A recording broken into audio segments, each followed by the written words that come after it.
മുഖ്യമന്ത്രി ഉമ്മൻചാണ്ടിക്കെതിരെ ലൈംഗികാരോപണം ഉന്നയിച്ച സരിത എസ് നായരുടെ പേരിലുള്ള കത്ത് പുറത്ത്. സർക്കാരിനെ അട്ടിമറിക്കാനുള്ള അവസാന ശ്രമമാണ് സരിതയുടെ കത്തെന്ന് മുഖ്യമന്ത്രി പ്രതികരിച്ചു. ഉമ്മൻചാണ്ടിക്കെതിരെ കേസെടുക്കണമെന്ന് സിപിഎം സംസ്ഥാന സെക്രട്ടറി കോടിയേരി ബാലകൃഷ്ണനും ആവശ്യപ്പെട്ടു.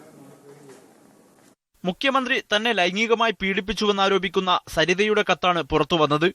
കത്ത് 2013 മാർച്ച് 19 ജയിലിൽ നിന്ന് എഴുതിയതാണെന്ന് സരിത സ്ഥിരീകരിച്ചു. എന്നാൽ സർക്കാരിനെ അട്ടിമറിക്കാനുള്ള അവസാന ശ്രമമാണ് കത്തെന്ന് ഉമ്മൻചാണ്ടി പ്രതികരിച്ചു. കത്തിന് പിന്നിൽ രാഷ്ട്രീയമല്ല, മറ്റു ചില ശക്തികളാണെന്നും മുഖ്യമന്ത്രി കൂട്ടിച്ചേർത്തു. തികച്ചും അടിസ്ഥാനരഹിതമായിട്ടുള്ളതാണ്. ഈ ഗവൺമെന്റിനെ തകിടം മറിക്കാൻ വേണ്ടി എത്രയോ ശ്രമങ്ങൾ നടന്നു. ഇത് അവസാനത്തെ ശ്രമമാണ്. സോളാർ കമ്മീഷന് മുന്നിൽ സരിത നിഷേധിച്ച ആരോപണങ്ങളാണ് കത്തിൽ ഉന്നയിച്ചിരിക്കുന്നതെന്ന് മുഖ്യമന്ത്രിയുടെ ഓഫീസും വിശദീകരിച്ചു. ലൈംഗിക പീഡനം നടന്നിട്ടില്ലെന്നാണ് സരിത മൊഴി നൽകിയിരുന്നതെന്നും മുഖ്യമന്ത്രിയുടെ ഓഫീസ് വ്യക്തമാക്കി. അതേസമയം കത്തിന്റെ അടിസ്ഥാനത്തിൽ മുഖ്യമന്ത്രിക്കെതിരെ കേസെടുക്കണമെന്ന് സിപിഎം സംസ്ഥാന സെക്രട്ടറി കോടിയേരി ബാലകൃഷ്ണൻ ആവശ്യപ്പെട്ടു. ആരോപണത്തെ സംബന്ധിച്ച് ഒരു കേസ് രജിസ്റ്റർ ചെയ്ത് അന്വേഷിക്കണം.